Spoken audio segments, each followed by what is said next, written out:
जय हिंद दोस्तों। आज हम लोग लेके फिर झारखंड का इतिहास उपस्थित हैं आप लोगों के सामने। और इसमें आज हम लोग फिर डिस्कशन करेंगे एक उम्दा क्वेश्चन की। ठीक है, सारे के सारे क्वेश्चन बहुत ही उम्दे टाइप के दिए गए हैं। आप इसको बिना स्किप किए हुए पूरे वीडियो को देखिएगा। और इसके पीछे के जो क्वेश्चन है वो आपको मैं इसमें इसी वीडियो के डिस्क्रिप्शन में लिंक दे दूंगा, जिससे कि आप पिछली वीडियो को भी देख सकते हैं। ठीक है, अगर आप इस चैनल पे पहली बार विजिट कर रहे हैं तो चैनल को सब्सक्राइब कर लीजिएगा, बेल आइकन को प्रेस कर लीजिएगा, जिससे कि आपको नई नई नोटिफिकेशन मिलती रहे। ठीक है, तो चलिए आइए चलते हैं टॉपिक की तरफ। और टॉपिक शुरू करने से पहले एक प्यारा सा कोटेशन। ठीक है, प्यारा सा कोटेशन ये है कि वो अपनी मजबूरी दिखाता रहा, वो अपनी मजबूरी दिखाता रहा, लोग तमाशा समझ के ताली बजाती रहे। वो अपनी मजबूरियाँ दिखाता रहा, वो अपनी मजबूरी दिखाता रहा, लोग तमाशा समझ के तालियां बजाते रहे। तो आज के समय में यही सच्चाई है। अगर आप तमाशा दिखाते हैं, ठीक है, अगर आप अपनी मजबूरी दिखाएंगे तो लोग उसे तमाशा समझेंगे। ठीक है, तो चलिए ये सारी चीज़ें जो हैं होती रहेंगी। और आइए हम लोग चलते हैं अपने टॉपिक पे। और अगर पिछली वीडियो की बात की जाए तो पिछली वीडियो में हम लोगों ने 60 क्वेश्चंस कर लिए थे। ठीक है, इतने क्वेश्चन हम लोगों के हो चुके थे। ठीक है, अब आज जो हम लोगों का 61 से आगे चलना है। ठीक है, तो चलिए आइए चलते हैं अपने अगले क्वेश्चन की तरफ। और अगला क्वेश्चन हम लोगों का ये है कि ठीक है, चलिए यही चलते हैं अगले क्वेश्चन की तरफ। और हम लोगों का आज सेशन का जो पहला क्वेश्चन है वो 61 है कि चंद्रगुप्त मौर्य काल के शिलालेख संख्या 31, ठीक है, में झारखंड क्षेत्र का उल्लेख किस नाम से किया गया है। ठीक है, तो ऑप्शन नंबर ए कह रहा है कि कुकरा, ऑप्शन नंबर बी कह रहा है सुतियांबे, ऑप्शन नंबर सी कह रहा है आटवी, और ऑप्शन नंबर डी कह रहा है अंतरा। ठीक है, तो अगर अशोक चंद्रगुप्त मौर्य के शिलालेख संख्या अगर 30 की बात की जाए तो झारखंड का उल्लेख किससे मिलता है, तो अटावी से मिलता है। किससे मिलता है, अटावी। इज द राइट ऑप्शन क्या हो जाएगा, सी सही हो जाएगा। ठीक है, अटावी से, अटावी में उसका अटावी नाम से इसका उल्लेख मिलता है।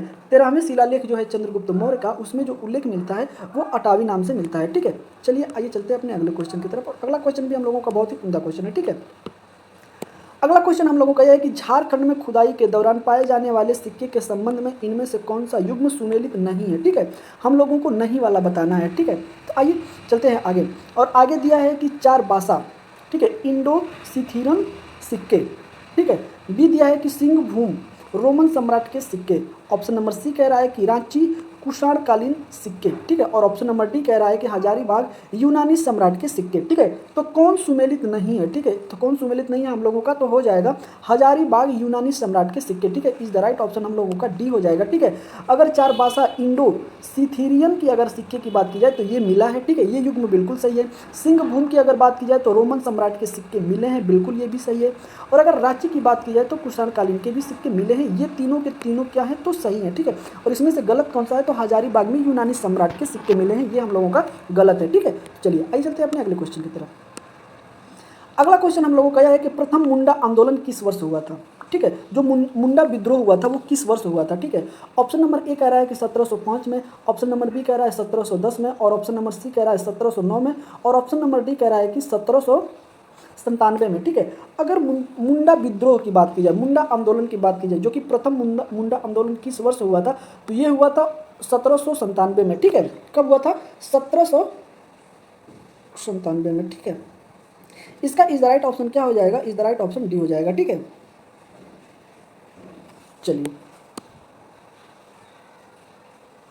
ठीक है, 1797 में हुआ था। ठीक है, इज द राइट ऑप्शन। देखिएगा ये थोड़ा सा मिस्टेक होगा, यहाँ पे बी ना हो करके यहाँ पे डी होगा। ठीक है, डी हो जाएगा, 1797 में हुआ था। ठीक है, चलिए आइए चलते हैं। अगला हम लोगों का है कि निम्नलिखित में से कौन सा सुतिया पाहन द्वारा स्थापित सुतिया नागखंड के 7 गढ़ों का हिस्सा नहीं है।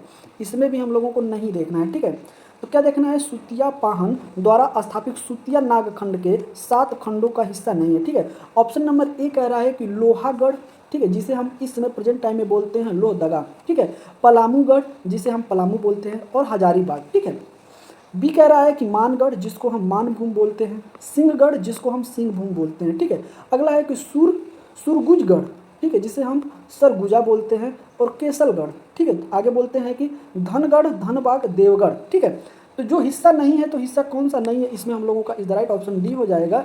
धनगढ़, धनबाद और देवगढ़ जो है कि इसका हिस्सा नहीं थे, ठीक है। बाकी ये तीनों इसके हिस्से थे, ठीक है, ये तीनों इसके हिस्से क्या थे, सही है, सही है। आइए आगे चलते हैं। आगे है हम लोगों का कि मौर्य काल से वर्धन तक के नवातुकों में से कुछ के नागपुर के विभिन्न हिस्सों में राज्य करने की स्थापना, राज्य, ठीक है, थोड़ा सा मैं इसको छोटा करता हूँ आप लोगों को, तब जाके कंफर्म दिखाई देगा, ठीक है। चलिए आइए चलते हैं। क्या है, मौर्य काल से वर्धन काल तक के नवागंतुकों में से कुछ ने नागपुर के विभिन्न हिस्सों में राज्य की स्थापना की, इनमें से कौन सा हिस्सा शामिल नहीं है, ठीक है।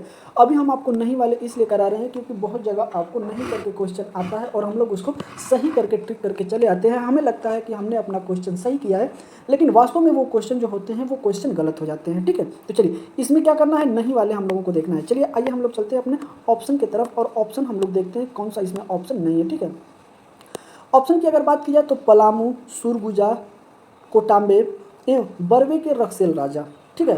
बी कह रहा है कि छोटा नागपुर खास के नागवंशी राज्य। ऑप्शन नंबर सी कह रहा है कि रायगढ़ के राजपूत राज्य। ऑप्शन नंबर डी कह रहा है पोहरहट का सिंह राज्य, ठीक है। तो इसमें हम लोगों का कह रहा है कि कौन सा नहीं है, ठीक है। तो इसमें हम लोगों का ऑप्शन नंबर हो जाएगा सी। क्या हो जाएगा, सी हो जाएगा। रायगढ़ के राजपूत जो है कि इसमें शामिल नहीं थे, बाकी ये तीनों जो है कि शामिल थे, ठीक है। इस तरीके से इसका राइट ऑप्शन क्या हो जाएगा, सी हो जाएगा, ठीक है। आइए चलते हैं अपने अगले क्वेश्चन की तरफ। अगला क्वेश्चन हम लोगों का यह है कि झारखंड के नाग वंश के संबंध में कौन सा कथन असत्य है, ठीक है। असत्य हम लोगों को क्या करना है, छांटना है, ठीक है। असत्य की अगर बात करते हैं,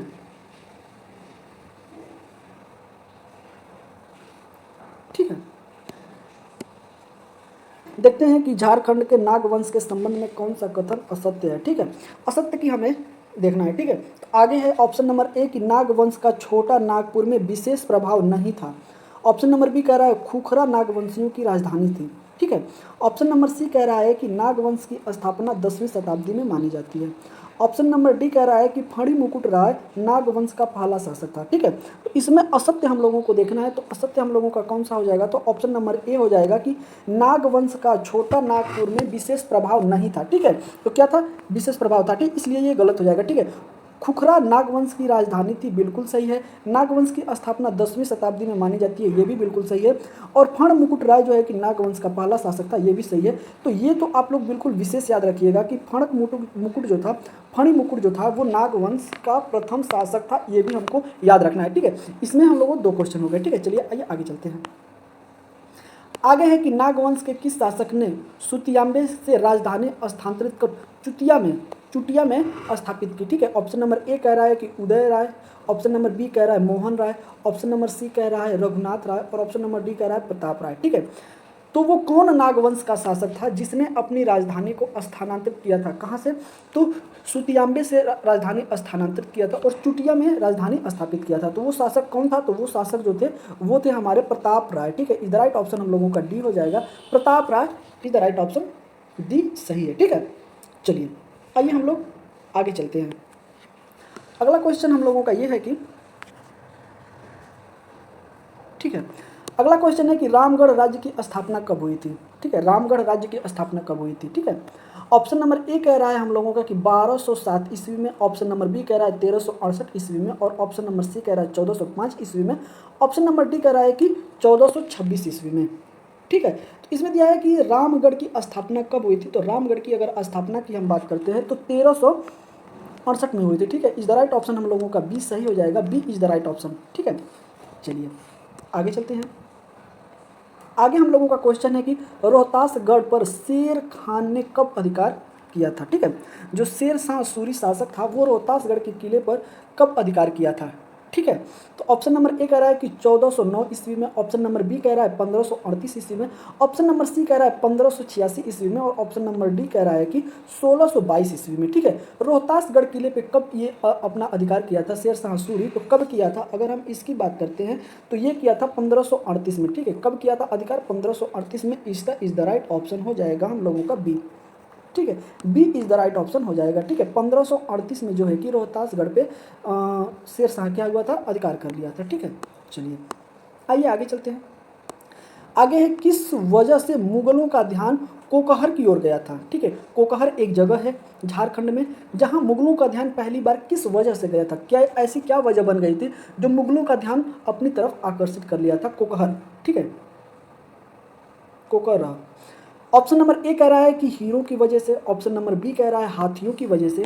ठीक है, चलते हैं आगे। और ऑप्शन नंबर सी हम लोगों का कह रहा है कि जंगलों की वजह से, ऑप्शन नंबर डी कह रहा है कि जड़ी बूटियों की वजह से। ठीक है, अगर हम बात करते हैं कि किस वजह से मुगलों का ध्यान कोकहर की तरफ आकर्षित हुआ था, तो वो ध्यान आकर्षित हुआ था हम लोगों का हीरो की वजह से। ठीक है, इज द राइट ऑप्शन हम लोगों का क्या हो जाएगा, तो इज द राइट ऑप्शन हो जाएगा हम लोगों का ए, हीरो की वजह से जो है कि मुगलों का ध्यान कोकहर की तरफ आकर्षित हुआ था। ठीक है, चलिए आइए चलते हैं अगले क्वेश्चन की तरफ।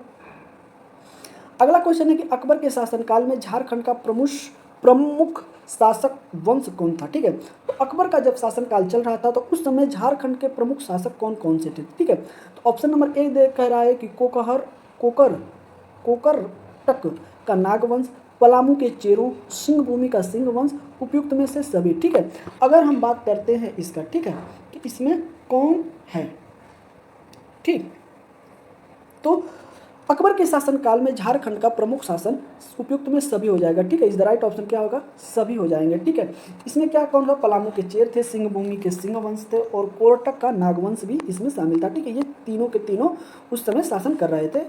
ठीक है, चलिए आइए आगे चलते हैं। आगे 1585 ईस्वी में कोहरर पर कब्जा के दौरान वहाँ का शासक कौन था। ठीक है, मधुकर शाह, मानचरण शाह, शरद शाह, तरुण शाह। ठीक है, तो हमें बताना है कि वहाँ के शासक कौन थे। ठीक है, अगर 1585 में अगर बात करें कोहरर की, ठीक है, ठीक है, तो वहाँ के शासक कौन थे, तो वहाँ के शासक थे मधुकरण सिंह। ठीक है, Madhukaran Singh. Is the right option क्या हो जाएगा, ये हो जाएगा मधुकर शाह, सॉरी माफ करिएगा, मधुकर शाह यहाँ के शासक थे उस समय 1585 में। ठीक है, इसका is the right option A सही हो जाएगा। ठीक है, आइए आगे चलते हैं। आगे है हम लोगों का कि अकबर के शासनकाल में झारखंड का निम्नलिखित में से कौन सा क्षेत्र मुगलों के संपर्क में आया था। ठीक है, तो कौन सा वो क्षेत्र है जो मुगलों के संपर्क में आया था। ठीक है, कोहरर है, सिंहभूमि है, मानभूम है, उपयुक्त में सभी है। ठीक है, तो जो झारखंड क्षेत्र है, झारखंड का क्षेत्र है जो अकबर के शासनकाल में मुगलों के संपर्क में आया था, तो उपयुक्त में सभी हो जाएगा। ठीक है, कोहरर भी था, सिंहभूमि भी थी और मानभूमि भी शामिल थे। ठीक है, इस द राइट ऑप्शन इसका क्या हो जाएगा, डी, इसका इस द राइट ऑप्शन सही हो जाएगा। ठीक है, तीनों इसमें सही है। ठीक है, आइए चलिए आगे चलते हैं। अगला क्वेश्चन है कि अकबर ने कोहरर पर कब्जा किया, कब किया था। ठीक है, ऑप्शन नंबर ए कह रहा है कि 1498 में किया था, ऑप्शन नंबर बी कह रहा है 1519 में किया था, ऑप्शन नंबर सी कह रहा है कि 1552 में किया था और ऑप्शन नंबर डी कह रहा है कि 1585 में किया था। ठीक है, अगर हम बात करते हैं कि इस पर कब्जा कब हुआ था, तो अकबर ने कोहरर पर जब कब्जा किया था तो वो कब किया था, 1585 ईस्वी में किया था। ठीक है, 1585 ईस्वी में अकबर ने क्या किया था, कब्जा कर लिया था। ठीक है, इस द राइट ऑप्शन क्या हो जाएगा, डी। ठीक है, आइए आगे चलते हैं और आप बताइए कि आपको ये सारे क्वेश्चन कैसे लग रहे हैं। ठीक है, झारखंड की किस नदी में हीरे पाए जाने का उल्लेख मिलता है। ठीक है, तो क्वेश्चन है कि झारखंड में वो कौन सी नदी है जहां पर हीरे पाए जाने के उल्लेख मिलते हैं। ऑप्शन नंबर ए कह रहा है कि दामोदर नदी, ऑप्शन नंबर बी कह रहा है कोयल नदी, ऑप्शन नंबर सी कह रहा है संजय नदी, ऑप्शन नंबर डी कह रहा है शंख नदी। ठीक है, अगर हम बात करते हैं क्वेश्चन नंबर 75 की, ठीक है, तो इसमें झारखंड की कौन सी नदी है जहाँ पे हीरे पाए जाने के उल्लेख मिलते हैं, तो वो उल्लेख नदी कौन सी है, शंख नदी है। इज द राइट ऑप्शन हम लोगों का डी सही हो जाएगा, शंख नदी में हीरे मिलने के उल्लेख मिलते हैं। ठीक है, चलिए आइए अगले क्वेश्चन पे हम लोग चलते हैं और हम लोगों का अगला क्वेश्चन बड़ा ही प्यारा है और अगला क्वेश्चन यह है कि इब्राहिम खान ने कोहरर पर आक्रमण 1615 ईस्वी में कर किसे बंदी बनाया था। ठीक है, ऑप्शन नंबर ए कह रहा है कि दुर्जन साल को, ऑप्शन नंबर बी कह रहा है देव शाह को, ऑप्शन नंबर सी कह रहा है रघुनाथ शाह को और ऑप्शन नंबर डी कह रहा है कि मधुकर शाह को। ठीक है, अगर कोकहर पे अगर बात की जाए, ठीक है, तो इब्राहिम खान ने जब आक्रमण किया था, कब किया था, तो 1615 ईस्वी में किया था। बंदी कौन बनाए गए थे, तो बंदी बनाए गए थे दुर्जन साल को। इज द राइट ऑप्शन हम लोगों का ए सही हो जाएगा। ठीक है, दुर्जन साल को उन्होंने क्या किया था, बंदी बना लिया था। ठीक है, चलिए आइए आगे चलते हैं।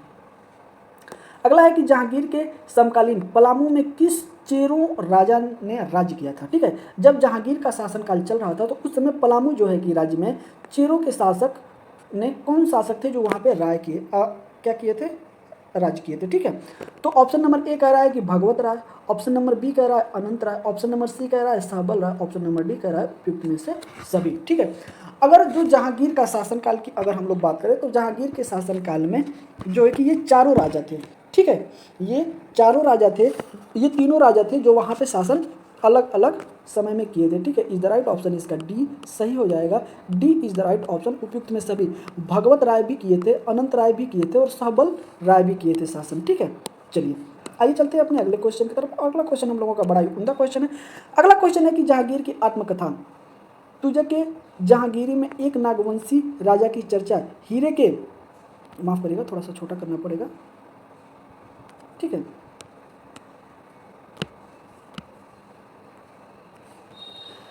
जहांगीर की आत्मकथा तुजुक ए जहांगीर में एक नागवंशी शासक की चर्चा हीरे के पारखी के रूप में की गई है, वह कौन है? ठीक है, ऑप्शन नंबर ए है कि Pratap Rai, option number B है सहबल राय, ऑप्शन नंबर सी है भूपाल राय, ऑप्शन नंबर डी है दुर्जन साल। ठीक है, तो ये कौन से शासक थे जो कि हीरे की पहचान करते थे जब जहांगीर था? ठीक है, तो जहांगीर के समय में अगर हम बात करते हैं तो कौन से नागवंशी थे? तो नागवंशी वो कौन से? दुर्जन साल थे। ठीक है, इज द राइट ऑप्शन हम लोगों का डी सही हो जाएगा। दुर्जन साल जो थे वो हीरे की परखी के रूप में उनकी चर्चा की गई है। ठीक है, चलिए आइए आगे चलते हैं। अगला क्वेश्चन हम लोगों का है कि निम्नलिखित में से कौन से नागवंशी शासक ने मुगलों की कैद से छोड़ने के बाद दोईसा में राजधानी स्थापित की और वहां सुंदर भवनों तथा मंदिरों का निर्माण करवाया? ठीक है, वो कौन से नागवंशी शासक थे जो मुगलों की कैद में, मुगलों ने उनको कैद कर लिया था? ठीक है, लेकिन वहाँ से छुड़ने के बाद उन्होंने दोईसा में राजधानी अपनी स्थापित किया और वहाँ सुंदर भवन और मंदिरों का निर्माण करवाया। ठीक है, ऑप्शन नंबर ए कह रहा है दुर्जन साल, ऑप्शन नंबर बी कह रहा है Raghunath Shah, option number C कह रहा है Pratap Rai, option number D कह रहा है सहबल राय। ठीक है, अगर हम बात करते हैं कि वो शासक कौन थे, तो वो शासक थे इसमें दुर्जन साल। ठीक है, दुर्जन साल थे, इज द राइट ऑप्शन हम लोगों का ए इसमें सही हो जाएगा। ठीक है, आइए अभी सेशन का हम लोग लास्ट क्वेश्चन लेके चलते हैं। ठीक है, इस क्वेश्चन का हम लोगों का क्या है, ये क्वेश्चन लास्ट है और इसी के साथ हम अपने वीडियो को यहाँ पे द एंड करेंगे। ठीक है, क्योंकि ज़्यादा बड़ी वीडियो हो जाएगी तो लेंदी हो जाएगा। ठीक है, हम लोगों को छोटा छोटा सेशन करके सारे क्वेश्चन इसमें हम लोग कर लेने हैं। ठीक है, तो ये वीडियो में आपके कितने क्वेश्चन सही हुए हैं आप हमें कमेंट करके जरूर बताइएगा। इसमें से कितने क्वेश्चन आ रहे हैं। तो और ये पेपर जो मैं करा रहा हूँ, ये जो सेशन चल रहा है हम लोगों का जीएस लेके, ये बेसिकली सिर्फ झारखंड टेट नहीं, Jharkhand police, Jharkhand TET, Jharkhand computer operator, फिर Jharkhand CGL, Jharkhand MTS, Jharkhand CHSL और झारखंड जो है कि टीचर वैकेंसी हो गया, फिर झारखंड का जो है कि सीजीएल हो गया, ये सारी वैकेंसी, झारखंड पीसीएस में भी अगर हम बात करें तो ये सारे क्वेश्चन एट इज वहाँ पे देखे जाएंगे। ठीक है, तो इस सेशन को इतने हल्के में ना लीजिएगा। ये जो सारे क्वेश्चन आपको कराए जा रहे हैं बहुत ही वेरी इंपॉर्टेंट क्वेश्चन है। ठीक है, और आप बताइए कि इसमें कितने क्वेश्चन आपके सही हुए हैं। ठीक है, आइए चलते हैं अपने लास्ट क्वेश्चन की तरफ जो है कि 88। ठीक है, पलामू स्थित पुराना पलामू किला किसके शासनकाल में निर्मित माना जाता है? ठीक है, ऑप्शन नंबर ए कह रहा है Pratap Rai, option number B कह रहा है अनंत राय, ऑप्शन नंबर सी कह रहा है भगवंत राय और ऑप्शन नंबर डी कह रहा है हम लोगों का रघुनाथ राय। ठीक है, अगर हम बात करते हैं पलामू स्थित पलामू पुराना पलामू किला का, ठीक है, पुराना पलामू जो किला है किसके शासनकाल में जो है कि निर्मित किया गया था, तो वो कौन है? तो ये हो जाएंगे हम लोगों के प्रताप राय। ठीक है, इज द राइट ऑप्शन हम लोगों का ये सही हो जाएगा। प्रताप राय के समय जो है कि ये निर्मित किया गया था। ठीक है, आइए आंसर देख लेते हैं, तो प्रताप राय हो जाएगा। ठीक है, तो चलिए इस वीडियो में आपको कैसा अनुभव और इसमें मैं क्या सुधार कर सकता हूं जिससे कि ये वीडियो आपको अच्छी लगे। ठीक है, आप हमें कमेंट करके जरूर बताइएगा और मिलते हैं अब आपसे हम अगली वीडियो में। तब तक के लिए जय हिंद।